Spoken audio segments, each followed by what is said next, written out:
Thank you for joining our session today on Aquariums Beyond Our Walls. I'm Kim McIntyre, Executive Director of the Aquarium Conservation Partnership, or ACP. Every year, we introduce millions of people to the wonders of our aquatic world. But aquariums are more than just destinations. We are scientists, educators, conveners, advocates, and environmental stewards. We conduct cutting-edge research, integrate conservation into exhibits and public programs, and translate complex science into compelling stories. We bring diverse voices and fields of study together to develop solutions for our ocean and freshwater ecosystems. We share data and perspective with state and federal leaders and encourage our audiences to connect with their representatives. And we work across the nation and across party lines to build bipartisan support for policies that protect our finite natural resources. ACP is a coalition of aquariums working to conserve and restore our ocean and freshwater ecosystems. As trusted, science-backed institutions that welcome millions of visitors each year, aquariums are uniquely positioned to engage the public in conservation. We leverage the collective resources of our members across the US to mobilize audiences, advocate for policy change, advance conservation at the local, state, and national levels, and serve as a model for sustainable business practices. For example, this past Earth Day, 24 of our members made a joint climate commitment with the goal of climate neutrality. Today, you'll hear from a few of our members, including the Seattle Aquarium, Georgia Aquarium, Wildlife Conservation Society's New York Aquarium, Shedd Aquarium in Chicago, National Aquarium in Baltimore, and the New England Aquarium on the conservation actions they're taking beyond their walls. I'll now turn it over to Dr. Erin Meyer, Director of Conservation Programs and Partnerships at the Seattle Aquarium and co-chair of ACP, to talk about how they're taking action to create a positive impact on our planet. Thanks, Kim. Greetings, everyone. My name is Dr. Erin Meyer, and I'm the Director of Conservation Programs and Partnerships at the Seattle Aquarium. The ocean is our planet's lungs, our temperature regulation system. It is the source of most of the oxygen we breathe. It has absorbed 90% of the excess heat on our planet, has taken in about a third of the greenhouse gas emissions produced over the last several decades. The ocean takes care of us every day, and it's time for us to return the favor and take care of the ocean. The Seattle Aquarium is committed to giving back to the ocean, to producing more environmental benefits than harm, and we're doing so through becoming a regenerative aquarium. This past fall, we completed our regenerative plan, and there was a unanimous vote that affirmed our vision for going beyond doing no harm, beyond being sustainable, to achieving regenerative operations. And we established 7 ambitious goals that will propel us toward this vision. Taking the ACP commitment to being carbon neutral a step further, the Seattle Aquarium is committed to becoming climate positive by 2030, to reduce emissions, offset the remaining emission and value aligned projects, and to create climate benefits beyond our facilities. And we are committed to being zero waste by 2025, to reducing our fresh and seawater usage amidst a massive campus expansion, to improving staff awareness and involvement in regenerative efforts as tracked via a survey, and to ensuring 80% of purchased goods are sustainable by 2030. And we aim to be a leader among leaders, supporting others in our region and industry and challenging them to push to be regenerative too. As our CEO, Bob Davidson, said, we don't pride ourselves in being the best or the first, but rather the first of many. And if we, as an aquarium, a place that literally must create conditions conducive to life, if we can push past sustainable to regenerative, then any business can. Now, in addition to our operational vision and goals, we are also advancing regenerative conservation initiatives. Climate resilience, sustainable seas, clean waters. These are the Seattle Aquarium's conservation priorities, intentionally framed as our vision for the future, a future in which ocean and coastal communities survive and thrive. A future where we can meet the needs of the present without compromising the communities or ecosystems of tomorrow. And this vision drives our conservation program. One of our newest regenerative initiatives leverages our strengths to meet a dire conservation need, solutions to declining global biodiversity. We are now partnering with over 70 organizations and government agencies around the world to recover threatened species locally and globally. And it's truly amazing what can be accomplished, even with a global pandemic raging, through a partnership-based approach that brings together organizations working toward a common goal. And we're only just getting started. ReShark is a multinational, highly collaborative initiative that is working to save sharks and rays from extinction globally. Through the world's ocean, sharks and rays are integral to ecosystem functioning, but nearly 400 species are currently listed as threatened on the IUCN Red List. Now, together with our partners, we're working to change this by resharking the ocean, starting with Indo-Pacific leopard sharks, otherwise known as zebra sharks, which is the species pictured here. But this project is about more than just bringing sharks and rays back to areas where they're gone, more than just restoring ecosystem function and increasing resilience. As the first captive bred conservation recovery program for a shark or ray, it will serve as a case study for other species, including those who call waters of the US home. It's also about building local capacity and training the next generation of leaders. And through the collective platforms of the partner aquariums, we'll reach millions of people each year, through which we'll increase public understanding and support for shark and ray conservation and build empathy for some of the most misunderstood animals on the planet. And we're also working to cover species here at home in Washington State. In 2020, we joined the Washington Department of Fish and Wildlife, Puget Sound Restoration Fund, NOAA, and others working to recover pinto abalone. This is the only species of abalone native to Washington, and it was fished nearly to extinction via recreational harvest in just 50 years. So in 2021, we completed construction of our abalone nursery. We received our first cohort of baby abalone that summer and released our first batch of juveniles this last month. Now, like with reshark projects, we're in this until the wild population is reestablished. Our newest recovery projects launched this month, both focused on kelp forests.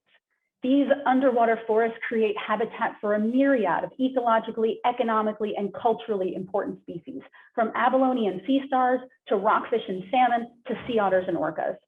And we're partnering with the Port of Seattle to conduct research that will help advance kelp restoration right here along Seattle's urban waterfront. And we're also partnering with the Macaw Nation and NOAA, among others, to gather new knowledge about the status and health of kelp forest ecosystems on Washington's outer coast, and to understand the role of keystone species in kelp forest resilience. But our work on kelp forests doesn't end with gathering knowledge. We're also working to advance protection through raising our voice and gathering community voices in support of protecting and restoring kelp forests. So from our commitment to becoming climate positive and zero waste, to restoring populations of endangered species, to advancing knowledge and protections for kelp forests, the Seattle Aquarium is becoming a regenerative aquarium, giving back to the ocean and coastal communities. And we hope you will join us in taking ocean climate action by taking steps to reduce your energy and fossil fuel use and raising your voice in support of protecting and restoring marine ecosystems like kelp forests. Together, we can turn the tide. Thank you all for listening. And now you'll hear from Dr. Dayne Buddo, Director of External Engagement at the Georgia Aquarium. Thank you so much, Erin, for that wonderful presentation. My name is Dayne Buddo from Georgia Aquarium here in Atlanta, in Georgia. Georgia Aquarium is a non-profit committed to inspiring awareness and preservation of our ocean and aquatic animals worldwide. And I wanted to spend some time today sharing what we're doing, sharing a little bit of what we're doing worldwide in preservation of our ocean, especially as it deals with enhancing climate resilience in small island developing states. Now, we always speak about connectivity, and though we are landlocked here at Georgia Aquarium, we're nowhere close to the ocean. We are connected by the ocean, as so are all of us on this planet. We are connected by the ocean, but through our rivers, through our coastal areas, and of course our deep oceans. And that is one reason, that's probably the main reason why we're focusing on small island developing states as one part of our work program for conservation. Usually small island developing states, or otherwise called SIDS, have more ocean than land under their jurisdiction. And this is mainly due to their exclusive economic zones extending 200 miles away from their land base, their landmass. And many of these small islands, especially in the South Pacific as well as the Caribbean, will have greater oceans or greater seas to actually protect than their land space. So their GDP often is directly tied to the marine resources, whether it's fisheries or tourism or any other aspect of it, is directly tied to the ocean and of course all the animals and the marine environment itself. Fisheries usually is in a threatened state to many of these islands. And of course, it does have the socioeconomic impacts that go along with it, especially with the local communities around the coastline of these areas. Most of them are low income and may engage in artisanal fisheries, not so much commercial fisheries. Georgia Aquarium is working with local partners in these small island developing states to establish new marine protected areas. And these new marine protected areas are designed to increase resilience to climate change. By increasing the resilience of these, especially coral areas, you can have these systems being able to bounce back from bleaching events throughout the warmer times of the year, to disease, to other aspects, because they're now more resilient. And of course, once these habitats are resilient, they can perform the ecological functions and of course provide ecosystem services to human beings. We are currently establishing 2 new fish sanctuaries, working with the government of Jamaica, as well as local experts and local NGOs on the island, to actually figure out, are these 2 areas worth it? Are they worth protecting? And there's a scientific way of determining this along with the communities. And once we figured out that these areas are worthwhile to protect, and they will bounce back, we will work with the government to actually help these established legally.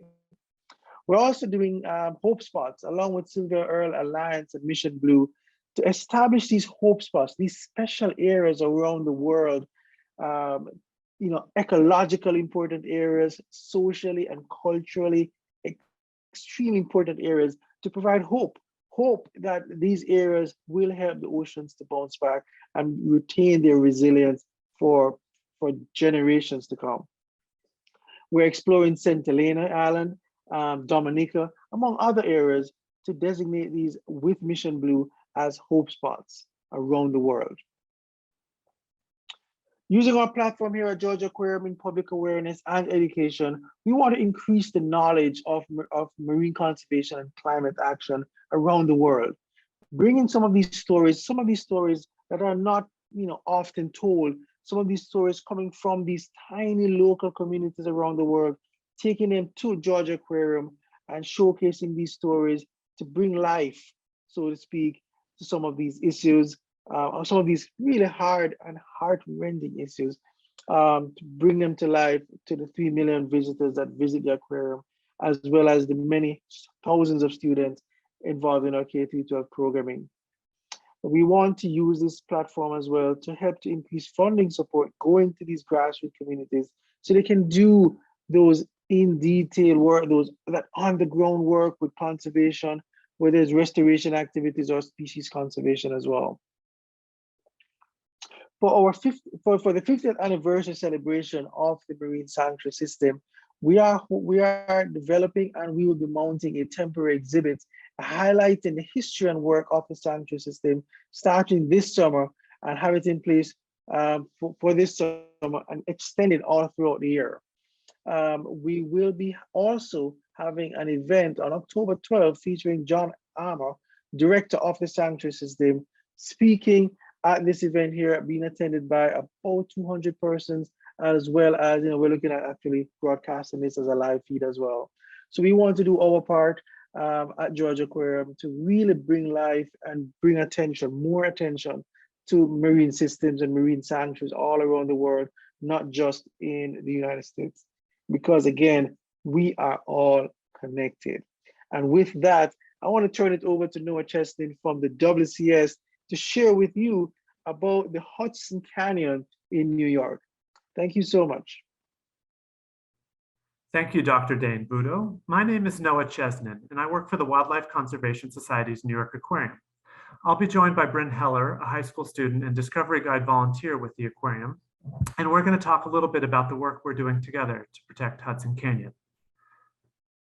The New York Aquarium is located in New York City, in Coney Island, Brooklyn, along the coast. New York City is a city of islands, and right next to the city that never sleeps is the sea that never sleeps. The New York Bight, as shown here in this map, is the epitome of busy ocean waters. Whether it's shipping, fishing, or even new uses coming to our shores like offshore wind, there's a lot of activity. There also are a lot of species, a diverse array of species that use these waters and important marine habitats like Hudson Canyon, highlighted in red. The Hudson Canyon is the largest deep sea canyon along the Atlantic coast. It's an important ecological feature of the New York and New Jersey waters. Starting about 100 miles south and east of the Statue of Liberty, it's on the scale of the Grand Canyon. It spans 350 miles, and at its deepest point, it's 10,500 feet deep. Home to hundreds of species, from deep sea corals to birds, large marine mammals, and even fast swimming sharks, Hudson Canyon is an important place ecologically. Aquarium scientists study sharks and marine mammals in the waters of the New York Bight, and our research is helping to contribute to our understanding of why Hudson is an important place ecologically. It's also an important place for fish and invertebrates, including squid, that are important economically.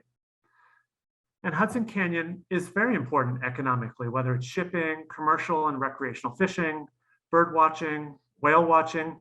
There are even deep sea cables that connect New York and New Jersey to the rest of the world that go around the canyon. The aquarium's Canyon Edge exhibit transports visitors to this important marine habitat. But the New York Aquarium is doing more than just raising awareness. We seek to build a community-led movement to help protect Hudson Canyon, balancing conservation and sustainable use.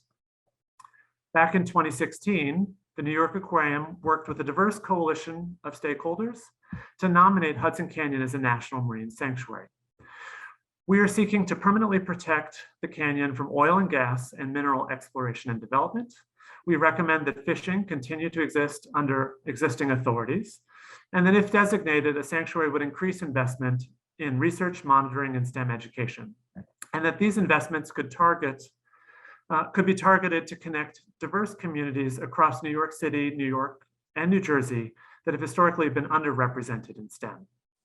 Building a local marine conservation constituency is our overarching goal, and we seek to use this exhibit not only to raise awareness, but also spur action. And as you can see on the right side of this slide, when visitors come to the aquarium, we also ask that they take actions, as illustrated with the drawings that visitors completed in front of this exhibit and that we submitted to the NOAA administrator advocating for the creation of the sanctuary. Now I'm joined by Brynn Heller, a New York Aquarium Discovery Guide, high school student, and a recent Girl Scout Gold Award recipient. Hi, Brynn. Thank you for joining us. So why is Hudson Canyon important to you? And ocean conservation, why is that important? Hudson Canyon is biodiverse and impacts all of us. It's this incredible deep sea canyon, and it's located so close to New York City, which is amazing since people don't think of the city having wildlife. Not a lot of people know about the Hudson Canyon, but if they did, they'd want to protect it. There is a lot about Hudson Canyon that we either don't know or we're still learning. So it's an important place for research. And there's also this need to protect it for future generations. Thank you, Brynn. And can you describe the project that you've been working on to help protect Hudson Canyon? So I first learned about the Hudson Canyon at the aquarium, and I wanted to base my Girl Scout Gold Award project, which is a community project with a long-term impact on the Hudson Canyon. So I made my own video and I wrote my own petition to NOAA to advocate for NOAA to establish the canyon as a national marine sanctuary, and I gave presentations to students and community groups. So far I have about a couple thousand views, and I want as many signatures as I can get so I can send it to NOAA. I'm mainly trying to spread the word. Absolutely. So obviously, maybe you sort of answered this a little bit, but what can other people do to be engaged, whether with the project that you're leading or to support ocean conservation in general? And then also, like, had you done this work before you started this project? No, I hadn't done this work before. So some things I'd say would be that even if you only have a few minutes, you can make an impact. You should bring your passion and skills to your advocacy. You can make letters or songs or dances or videos or sign a petition. Whatever you're good at or like to do, think about how you can use it to support causes you're passionate about. Even if you haven't done this before, you can learn. Even as a high school student, I've been able to make an impact. Thank you, Brynn, and thank you for all your work on this project. I'd like to thank the audience for joining us today. Now I'll pass it off to our colleague, Andrea Densham, Senior Director of Policy with the Shed Aquarium. Thank you so very much, Noah. My name is Andrea Densham, and I'm from Shed Aquarium. I'm here to talk to you today about our work at Shed to build resilience and rewild our ecosystems here in the Great Lakes, all the way to Florida Keys and beyond. We believe, and we're trying to advance a community-driven blue economy to develop to serve as a catalyst to build healthy and vibrant ecosystems. I'm going to talk to you today a little bit about the work we're doing here in the Great Lakes, as well as the work we're doing down in the Florida Keys and all the way through the Caribbean Basin. We know that healthy and vibrant ecosystems assist in the vibrancy of local economies. You know, there are three core principles to ensuring that of blue economies. You know, that's ensuring that not only do we have a healthy ecosystem with healthy aquatic life, but that we have healthy economies and that they're locally driven and community driven. It's the community driven part that I want to talk a little bit with you today about and discuss some of the ways in which we at Shed Aquarium are trying to advance sustainable solutions. We know we hear all the time about the threats to climate change, the experiences and the concerns of biodiversity loss and extinction, and the amazing impacts that have devastated communities for generations from environmental racism and harm.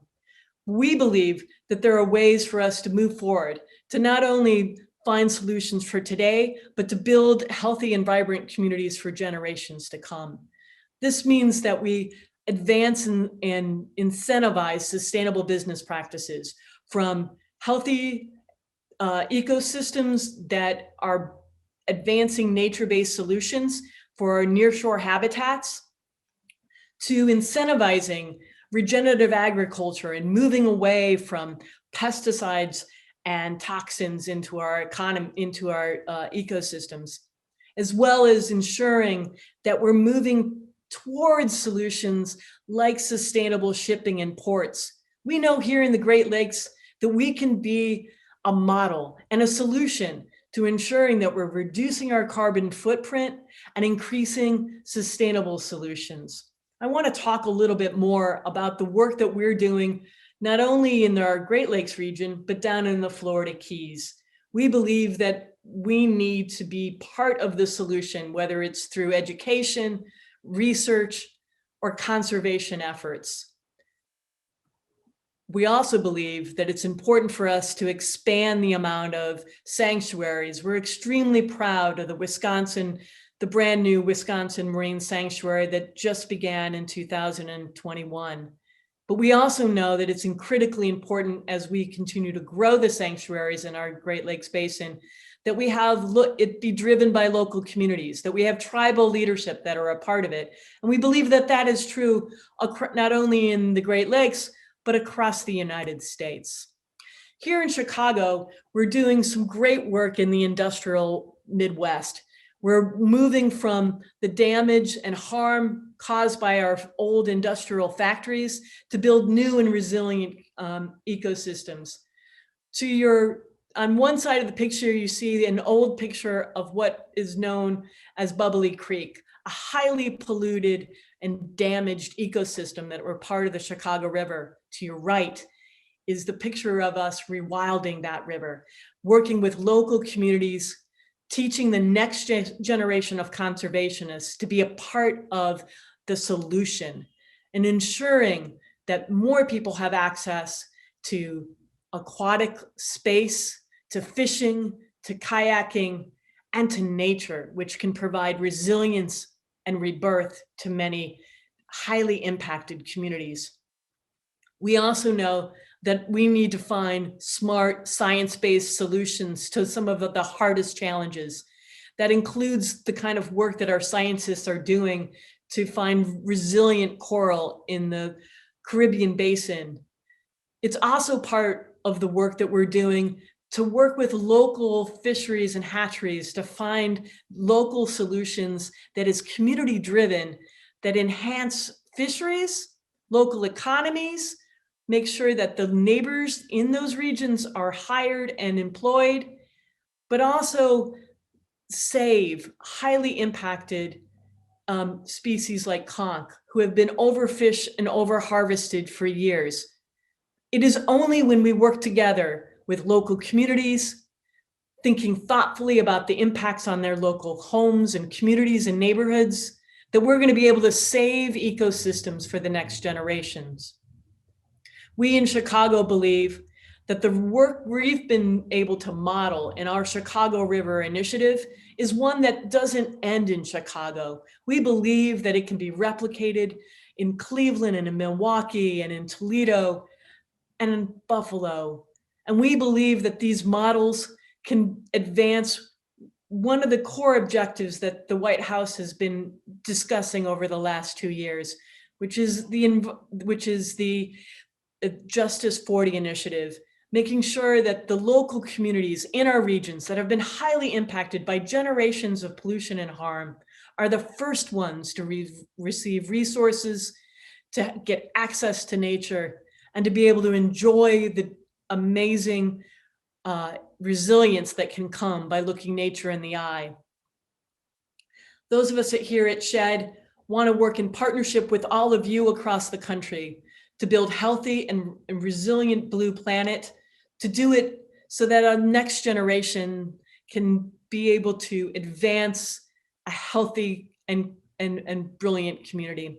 With that, I'm going to pass it off to my dear colleague, Jennifer at National Aquarium. Thank you very much. Hi, my name is Jennifer Driban, and I'm the Chief Mission Officer at the National Aquarium. The National Aquarium is located in Baltimore, Maryland, just 45 minutes north of Washington, D.C. Last year, we celebrated our 40th anniversary, and in those 40 years have welcomed over 56 million visitors. As a founding member of the Aquarium Conservation Partnership, we are committed to leveraging our platform and expertise to drive conservation action. The National Aquarium does this by focusing on 3 main conservation goals: combating climate change, saving wildlife and habitats, and stopping plastic pollution. Outside of our walls, our staff are committed to restoring critical habitat in the Chesapeake Bay watershed, engaging the community in conservation action, and protecting and advocating for wildlife, including increased investment in endangered species conservation. For over 30 years, the National Aquarium has rescued and rehabilitated endangered and protected species along Maryland's 3,000 miles of coastline. This work has provided an up-close view of the challenges facing protected marine species and those who care for them. Organizations like the National Aquarium directly contribute to endangered species conservation while educating the public on the threats facing these species. However, direct funding to support stranding response and rehabilitating protected species is insufficient. For more than 2 years, the National Aquarium has helped lead a nationwide effort to address the lack of federal support for sea turtle stranding response and rehabilitation. Unlike their marine mammal counterparts, there is no existing grant program that provides direct support to the dozens of institutions who provide stranding response and rehabilitation to critically endangered sea turtles. Several organizations in the Aquarium Conservation Partnership, including the National Aquarium, are permitted to respond to or rehabilitate sick or endangered sea turtles. These ACP aquariums help catalyze a national coalition that to date includes over 60 organizations across the country who are working collectively to get Congress to act. A survey of 8 permitted institutions found that these organizations collectively spend $5 million per year to care for sea turtles. Over a recent 2-year period, these organizations alone cared for nearly 2,000 endangered sea turtles. Because no direct federal program exists, organizations are volunteering of their time and treasure to help fulfill federal mandates to care for endangered sea turtles. And this model is not sustainable. Driven in part by climate change, sea turtle strandings are increasing, particularly in the Northeast. Many sea turtles swim north during the warmer months to forage as parts of our ocean, like the Gulf of Maine, rapidly warm, and turtles are swimming further and further north. As a cold-blooded species, they depend on warm waters for their survival. Swimming further north puts sea turtles at greater risk for cold stunning and stranding once seasonably cooled temperatures arrive. Many sea turtles in the Northeast region who swim into the Gulf of Maine end up stranding on the beaches of Cape Cod. Prior to 2009, it was rare to have over 100 sea turtles strand on Cape Cod. Unfortunately, that's no longer the case. Experts predict that more than 2,300 sea turtles may cold stun annually on Cape Cod by 2031, just 9 years away, as sea surface temperatures continue to increase in the Gulf of Maine. Sea turtle stranding response and rehabilitation is an important component to maintain population resiliency in the face of a changing climate and continuing anthropogenic threats. Thanks to ACP Aquariums and our partners around the country, we've been able to elevate the importance of funding sea turtle stranding response and rehabilitation in Congress.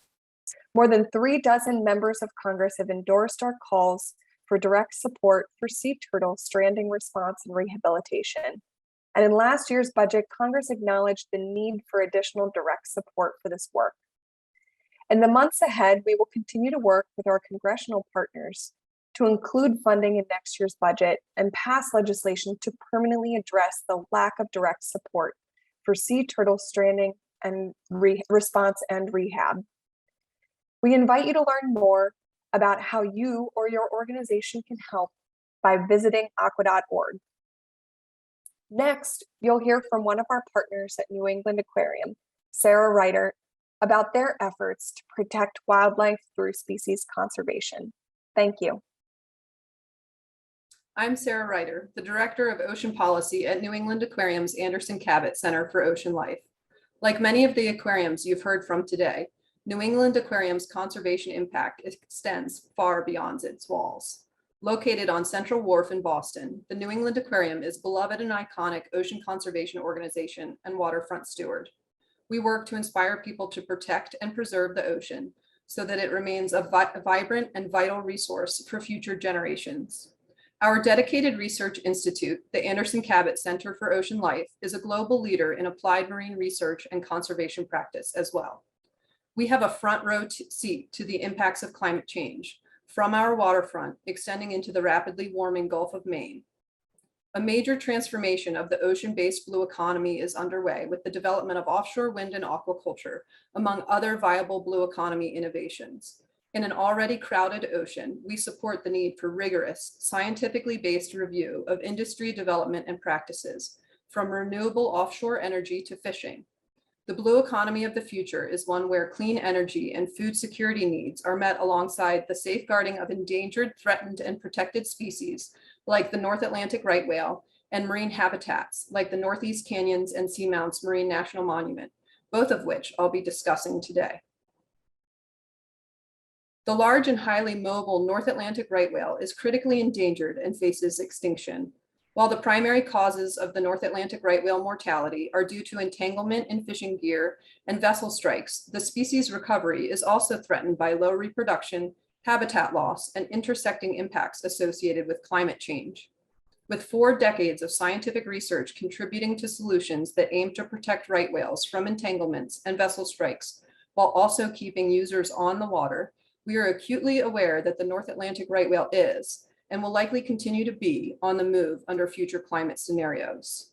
In turn, conservation practice will require working to improve species resilience to human impacts and also proactively identifying new habitats and protecting those habitats from human threats, such as fixed fishing gear and shipping. So most of the nation's existing highly or fully protected areas are in the Central and Western Pacific.